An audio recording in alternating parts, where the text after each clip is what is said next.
Kevin. Hello Kevin. നിന്റെ ടെൻഷനൊക്കെ മാറിയല്ലോ അല്ലേ? ഇപ്പൊ കൂളല്ലേ? ഇല്ല, അറിയില്ല. അറിയില്ലെന്നോ? ദേ, ഞാൻ പറഞ്ഞതൊക്കെ ഓർമ്മയുണ്ടല്ലോ. ദേവിക അടുത്തുണ്ടോ? ഇല്ല. ഞാൻ വിളിച്ചതേ പ്രധാനപ്പെട്ട ഒരു കാര്യം പറയാനാ. എന്താടാ? നമ്മളിന്നലെ ഋഷിയെ കൊണ്ടുപോയില്ലേ ആ ഒഴിഞ്ഞ കെട്ടിടത്തിൽ? അവിടെ ഇന്ന് ചില പണിക്കാരൊക്കെ വന്നിട്ടുണ്ടെന്നറിഞ്ഞു. എന്തോ പണിക്ക് വേണ്ടിയിട്ട് ആ വസ്തു കൈമാറ്റം നടന്നെന്ന്. അതിനിപ്പെന്താ? അല്ല, അവിടെ നിന്റെ തിങ്സ് എന്തെങ്കിലും വീണുപോയിട്ടുണ്ടോ? പഴ്സോ കർച്ചീഫോ വാച്ചോ അതുപോലെ എന്തെങ്കിലും? എടാ, എന്താ കാര്യം? അല്ലടാ, അങ്ങനെ എന്തെങ്കിലും വീണുപോയിട്ടുണ്ടെങ്കിലേ അത് പണിക്കാരുടെ കൈ കിട്ടും. അവരതും കൊണ്ട് ഉടമസ്ഥനെ അന്വേഷിച്ച വലിയ തലവേദനയാവും. അതുകൊണ്ട് ചോദിച്ചതാ. അല്ല, അങ്ങനെ വീണുപോയിട്ടുണ്ടാവില്ല, വെറുതെ ഒന്ന് ഉറപ്പിക്കാൻ വേണ്ടി ചോദിച്ചതാ. എടാ കെവിനെ.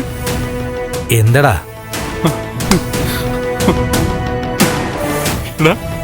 എന്താടാ കാര്യങ്ങളൊക്കെ കുഴപ്പത്തിലാവുന്നു നീ പറയുന്നേ? എടാ, ഞാൻ അങ്ങനെയൊന്നും ഉദ്ദേശിച്ച് പറഞ്ഞതല്ല, വെറുതെ ചോദിച്ചതാ.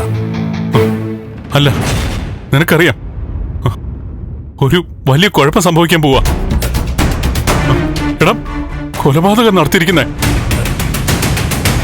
കൊന്ന് കുഴിച്ചു മൂടി. എത്ര മൂടിയാലും സത്യം പുറത്തു വരില്ലടാ. ഇതിപ്പോ ഞാൻ ചോദിച്ചത് അബദ്ധമായോ? എടാ, ഞാൻ ജസ്റ്റ് ഒന്ന് ചോദിച്ചതാ. നീ അതിൽ പിടിച്ച് ചിന്തിച്ച് കൂട്ടണ്ട. സാധനങ്ങളൊന്നും പോയിട്ടില്ലല്ലോ, എന്നാ ഫോൺ വെച്ചോ. എടാ കെവിനെ, ഹലോ.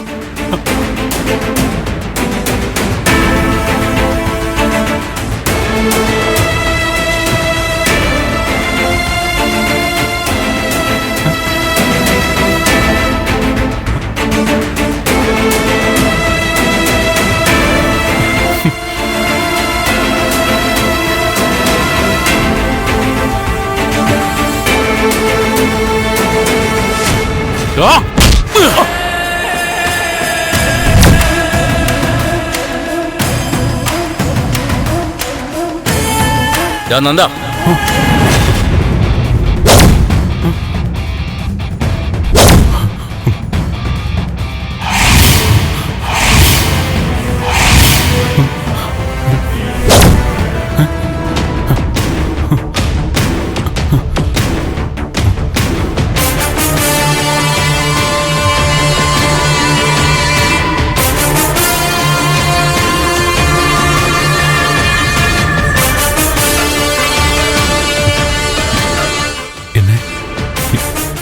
പോലീസ് പിടിക്കോ?